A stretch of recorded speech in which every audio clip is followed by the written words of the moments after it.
Ya leo mtazamaji, ulikuwa tumekuandalia mada si haba kwa sababu leo tunataka tudadavue swala zima la afya ya akili, matatizo ya afya ya akili, changamoto zinazokumba swala zima la afya ya akili, tiba iliyopo. Je, hata kuna tiba ya swala zima la afya ya akili ama msongo wa mawazo kama naweza iweka hivyo, na ni nini ama ni kipi kinachosababishia msongo wa mawazo? Na mgeni wangu wa siku ya leo ambaye anafahamika kama Lucy Mwende ni mtaalamu wa masuala ya afya ya akili, na bila shaka ameniambia kunieleza kwamba anafanyia kazi kituo fulani, na kazi ambayo anazidi kuifanya ni kueneza hamasa kuhusiana na msongo wa mawazo ama matatizo ya afya ya akili, visababishi vyake, changamoto zinazokumba watu wanaokujikuta katika hali kama hiyo na tiba iliyopo. Karibu sana Lucy.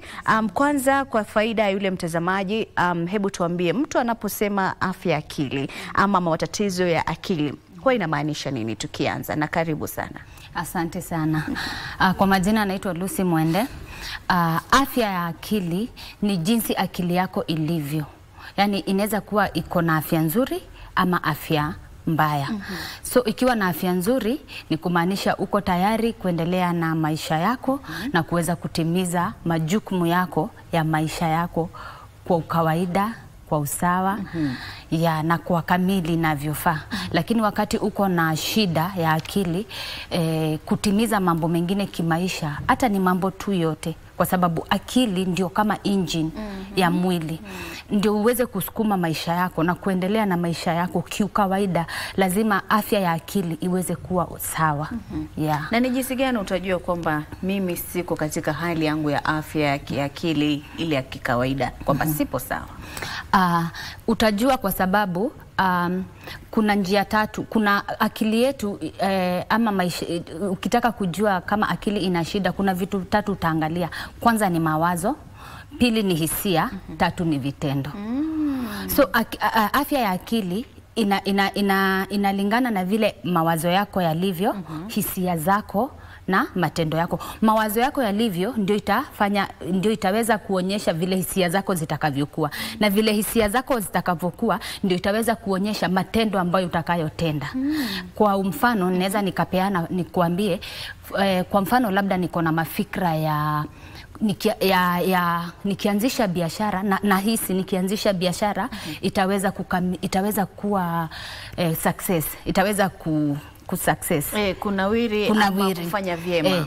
Hayo ndio mawazo yangu. Kwa mfano nafikiria nafikiri nikianza biashara itaweza kunawiri, na nafikiri nikiweka mahali fulani naona itaweza kuniletea mapato, na naona maisha yangu itaweza kubadilika. Hayo ndio mawazo yangu. Kwa hivyo hisia yangu itakaaje? Hisia yangu itakuwa ya furaha, kwa sababu nawaza mawazo mazuri, na hata matendo nitakayoyafanya yatakuwa matendo mema, kwa sababu zinaelekezana hivyo. Haya, kwa mfano mwingine, tuseme kwa mfano nafikiria na huwa mimi sipendeki, ama mbona nikianzisha kitu huwa kina feli, ama mbona maisha yangu yako hivi, biashara zangu hazinawili. Sasa for example, hayo ndio mafikira yangu. Hebu angalia hisia zangu zitakuwa zinakaaje?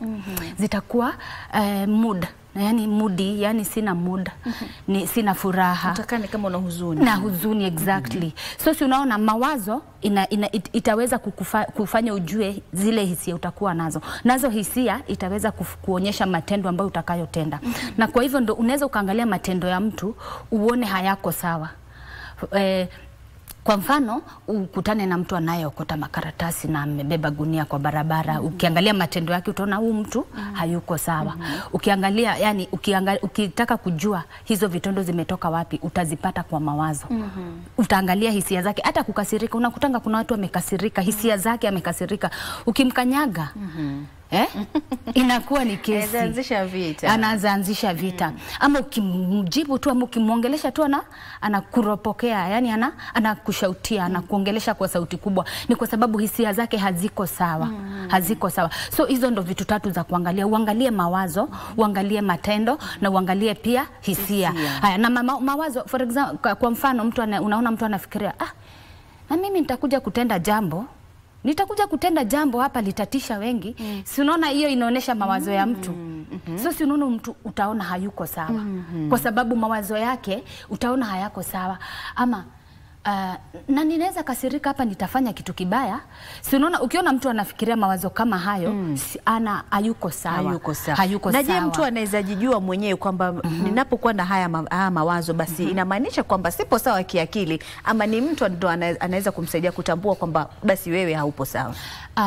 Kuna kitu kinasemekananga kuwa okay, saa zingine sisi kama wataalamu pia tunahusisha masuala ya spiritual inaitwaje, mambo ya kanisa ama ya spiritual pia kwa nini za mawazo tunahusisha, kwa sababu kwa Biblia kuna kitu inasema kuwa watu wanapotea kwa sababu kutokosa maarifa. Kama hauna maarifa utakosa kujua. Ndio. So ndio maana unakuta kwa saa hii msongo wa mawazo uko kwa watu wengi sana, kwa sababu watu hawana maarifa. Watu wana maarifa ya mambo mengine ama afya zingine kwa haraka ama kwa sana, kama malaria. Ukishikwa na malaria unajua naweza kuchemsha mboga fulani kali nikunywe. Nikishikwa na homa naweza kuchemsha ndimu nikunywe, ama nikitwist mguu naweza kuchoma na maji moto. Yani hizo tunaelewa. Lakini za akili unakuta watu hawajui na hata wafahamu, hata wajui kama kuna shida, na kama haujui hata hautajua kama kuna shida. Ndio maana sisi kama wataalamu ama advocate tumejitokeza kueneza huu ujumbe kwa sahi watu waweze kuelewa, kwa sababu ukielewa utajua pahali ambapo kuna shida ama hakuna, ukiwa na haya maarifa. Na naweza nikakuambia kuwa mawazo ni nini. Kwanza ni vizuri nijulishe watu mawazo ni nini. Ni vizuri tujiulize mawazo ni nini. Mawazo ni vitu ambavyo vinaingia kwa akili yako vikitoka. Vinaingia kwa akili yako vikitoka. Hauwezi kuwa na control nazo na hauwezi kuzuia kuingia na kutoka. Wewe ni nani? Wewe ni mwenye aliye hapo ndani ambaye anayasikiza hayo mawazo. Kwa wakati mwingi watu wana confuse haya mambo. Ukifikiria, kwa sababu for example fikiria ama failure. Wewe umefikiria hivyo, unaamini kuwa wewe ni failure. Lakini hayo ni mawazo tu ambayo yanaingia kwa akili na yanatoka. Na ninaweza nikakupatia mfano mzuri nikwambie kuwa na ndio unaweza kukuta kwa maisha yako kuna wakati kuna wazo mbaya ama wazo lingine linaweza lishawahi kukujia mpaka ukajiuliza hilo limetoka wapi? Mbona nifikirie kitu kama hicho? Na ukifikiria kitu kama hicho, for example, na nikienda kupita hapa hivi kwenye barabara nikagongwa na gari. God forbid. Unatoa haraka, unatoa hiyo like kutaki hiyo. Hivyo ndo tunafaa tufanya na mawazo yetu yote. Okay. So tuwe tunayasikiza. Wewe mwenye ulia hapo ndani ujue mawazo yako sio wewe. Mawazo yako ni vitu ambavyo vinaingia kwenye akili na vikitoka. Wewe ni mwenye ambaye unayezisikiza. So you are supposed to control. Wewe ndio uwe control, na wewe ndio unaweza kuchagua lipi linaingia, lipi linatoka, lipi linakaa na lipi linatoka, lipi la kujenga na lipi la kubomoa. Naam, nikisalia hapo kwa kujua ama unyenye kuweza kuendeleza hamasa. Kipi kilikupa motisha ukaweza kuanzisha jambo kama hili, kuweza kuona kwamba hapa naona kwamba kuna pengo fulani, kwamba watu hawana elimu ya kutosha kuhusiana na afya ya akili. Acha nijitose kwenye hii taaluma basi na mimi niweze kuelimisha watu. Kipi kilikupa huo msukumo? Naweza sema nimejikuta kwenye msongo wa mawazo ama kwa depression na anxiety kwa maisha yangu kwa muda mrefu sana. Kwanza nikiwa mtoto mdogo. Nilivolelewa na mamangu. Maisha yangu ama mimi naweza sema mimi ni millennial. Naweza sema wazazi wetu wa pale hawakujua depression ni nini. Hawakujua anxiety na hawakujua kama msongo wa mawazo unaweza kumshika mtoto. Msongo wa mawazo wakati ule ulikuwa unatolewa na kiboko. Unasema tuko na stress, unalalala, mara uko lazy. Mzazi hajui ama kuna shida ama ataki ama hakupei nafasi ya kujieleza. Hata hana hiyo hata tusiwalaumu sana, hana hiyo kujua kama kuna kitu kayo. Anajiuliza mbona uwe na msongo wa mawazo, ulipi nyumba na kulipia school fees, chakula nimekupea, msongo wa mawazo ni wa nini? Unagongwa kofi unarudi sawa. Hiyo ilikuwa wazazi wetu. So nikiangalia maisha yangu ya pale naweza sema nilikuwa mtoto amejitenga sana. Mtoto aliyejitenga sana kwa sababu na nilikuwa niko surrounded, nimejaza watu, maanko zangu, auntie, marafiki, lakini nilikuwa najisikia kuwa niko mpweke sana. Kwa sababu nilikuwa naona hakuna mtu ananielewa, sina mtu wa kumzungumza. Ukienda kusema kitu unanyamazishwa. Yaani hatukupewa nafasi ya kujiongea ama kujielezea. Tena nikafika nimemaliza university, sikumaliza, nilidrop, nikaenda Saudi Arabia. Tena kule nikajipata, nikiangalia wakati huo, na hizi zote nakwambia sikujua ule wakati. Lakini nikijiangalia maisha yangu pale Saudi Arabia, nilishikwa na msongo wa mawazo. Na ni kwa sababu ukiangalia watu wenye wako pale, unakuta ukienda pale, ile ni nchi ya wenyewe, na unaenda kwa nyumba ya mtu. I was a housekeeper, nilikuwa nafanya housekeeping. Unaenda kwa nyumba ya mtu, wale watu hawajui, hawakujui, na umeenda pale kwa minajili ya kazi. Kwa hivyo hauna mambo, hauna time yako, hauwezi kuzungumza nao, hauwezi kucheka nao. Unatamani watu wa nyumbani, lakini huwezi kuongea nao, hujapewa hiyo nafasi. Yani nilijikuta kwa mambo mingi sana. Nikatoka hapo, nikakuja, nikaanza usanii. Nikafanya uchekeshaji, stand-up comedy. Na hata nilianzia hapa KBC. Karibu tena nyumbani. Asante, nashukuru. In fact nilianzia hapa kwenye hili room yenye tuko. So kulikuwa na kipindi ilikuwa inajiita Comedy Arena. Ilikuwa hapa hivi KBC. So wakati nilitoka huko Saudi, wakati nilikuwa kwenye Saudi, nilikuwa nafanya clips, zile vitu za kuchekesha. Watu wanafurahia, wananikomentia, wewe ndio ukuwe mchekeshaji, uko na hiki kipaji. Na nikiangalia kitu kilifanya nianzishe hiyo uchekeshaji ama create hizo comedy, ni kuepuka ni kuepuka ule msongo wa mawazo. It was my hope, ni kitu iko ndani yangu. Na nitakuja kukuambia vile inafanya kazi ama inaweza kutusaidia pia kuepukana na msongo wa mawazo. So nilianza kufanya content, na hiyo kuifanya ilifanya nikaamini kuwa naweza kuifanya. Wakati nikakuja audition hapa KBC, nikatoka KBC nikaenda Churchill Show. Na pia bado msongo wa mawazo ukanipata nikiwa pale, kwa sababu nilipofika pale maisha yalikuwa mazuri, kila mtu ananijua, nimekuwa jina kubwa. So unakuta jina imekuwa kubwa, lakini mfuko imebaki vile vile. So unakuta saa zingine mnatembea, hata mnaenda ndiani, mnaenda kuperform show, mnaenda na ndege, hauna hata shilingi. Lakini unajua maisha ya showbiz ya wasanii, bora useme airbuy, useme hair buy, makeup, kila kitu umepewa. Nguo ni za huyu, ndio maana unaona wanaandika nywele ni ya huyu, ndege nimepanda hii, hoteli nimekula hii, na hauna hata shilingi. So wakati ule unajikuta maisha yasipokuwa mema, for example umeshindwa kulipa nyumba, umeshindwa saa zingine hata kusaidia marafiki, kwa sababu unajua wanakuona ukipost, wanaona ukipost niko ndiani, hawajui wewe kupost hiyo, kuandika tu niko ndiani, hiyo ndio kazi yako. Inaitwa marketing. Yani haulipishwi, lakini wewe kazi yako ni kuandika nipo ndiani katika hii hoteli na nimepanda hii ndege. Na ulipata vipi suluhu la hilo tatizo lako, kwa sababu mwelekezi wangu ananiambia muda hauko nasi. Kitu ninaweza sema kuhusu msongo wa mawazo, tufai kuogopa kwanza. Tufai kuogopa, ni kitu cha kawaida. Kwa sababu maisha yetu lazima yawe na stress, ama lazima yawe ya kawaida. Lazima ujui kipi kitatokea saa 10. Hujui kipi kitatokea jioni. Hujui kipi kitatokea kesho. Kwa hivyo lazima ukue tayari kupambana na challenges za maisha. Kwa hivyo msongo wa mawazo si mbaya, ni mbaya ukiwa zaidi. Ni mzuri kwa sababu unajaribu kutafuta solution. Kwa hivyo si kitu kibaya, ama watu wasikiogope sana. Tujue ni kitu ambacho tulipewa cha kutusaidia katika maisha yetu. In fact, mili yetu wakati inafikiria kuwa kunaweza kuwa na jambo mbaya ambalo litatokea, wakati mwili yenyewe unaanzanga kusikia ni kama uoga, kama wasiwasi fulani. Si kitu kibaya, ni mwili wako unajaribu kukuambia kuwa kuna jambo linaweza tokea mbaya. Inajaribu yani kutayarisha akili zako na kukutayarisha wewe mwenyewe kuweza kuface hilo jambo.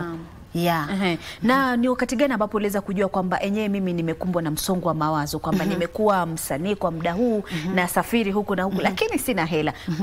Pale ambapo ukajua kwamba basi nahitaji kutafuta usaidizi. Ni wakati wa hii corona. Wakati corona sasa ilikuja ikafanya kabisa kazi zikakuwa hazipo. Nilikuwa na mtoto mmoja wakati ule, nikapata mtoto mwingine, nikapata siko kazi, nikapata kijana ambaye tulipendana huo wakati, naye akafutwa kazi, tukajipata wote wawili nyumbani. Yani mambo ilikuwa mingi, nikajikuta sina uwezo wangu wa kuweza kufanya zile vitu nilikuwa nafanya, haupo tena. Haupo. Na unajua wakati kitu kiko ndani yako na umeshindwa kuanza kukifanya, kinakuumiza. kinakuumiza, kinakufanya ujisikie ni kama haujakamilika. Kwa hivyo kinakuletea msongo wa mawazo, kinakuletea upweke, unaanza kujikuta unajitenga, unaanza kukuta haujiangalii kama kitambo. Yani hauwezi kuweza kufanya mambo vile ulikuwa unavyofanya kama mbeleni. Yani unajikuta uwezo hauko. Alafu saa zingine ni vizuri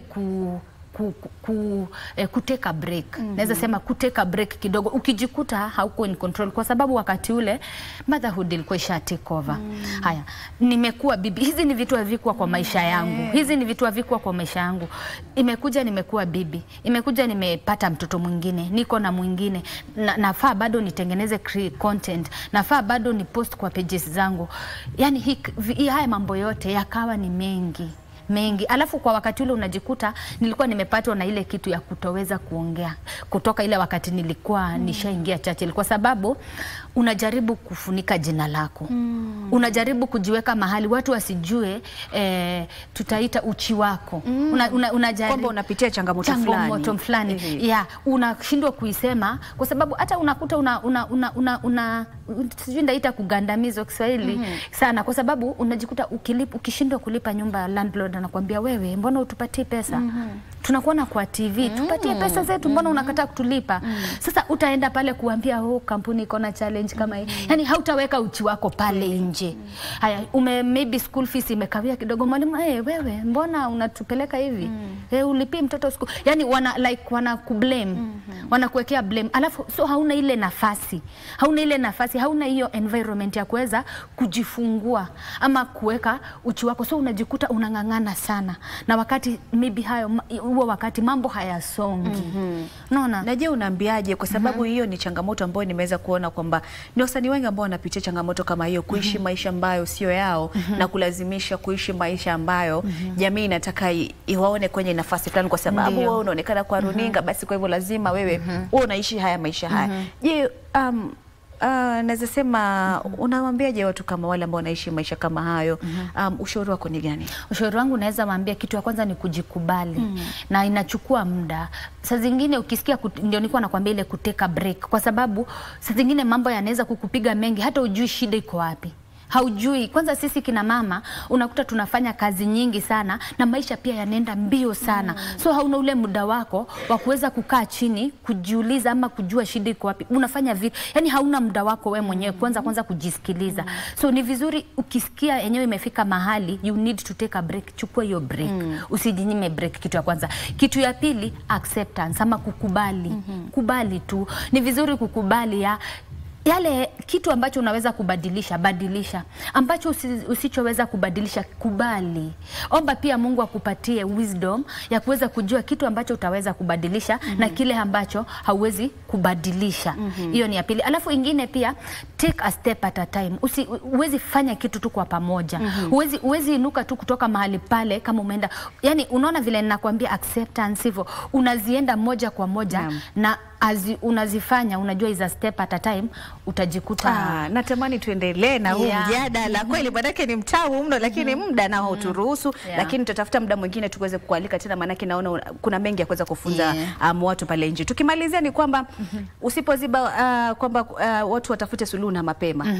Tumalize na methali hii, nataka ukamilishe hii methali. Usipoziba ufa utajenga ukuta. Asante sana. Shukrani sana pia mtazamaji kwa kuweza kutenga muda wako kutazama mazungumzo yetu ya Tamrini. Kasichana Masha ndio jina langu, mwenzangu wa lugha ishara naona nimekuwa naye Byron.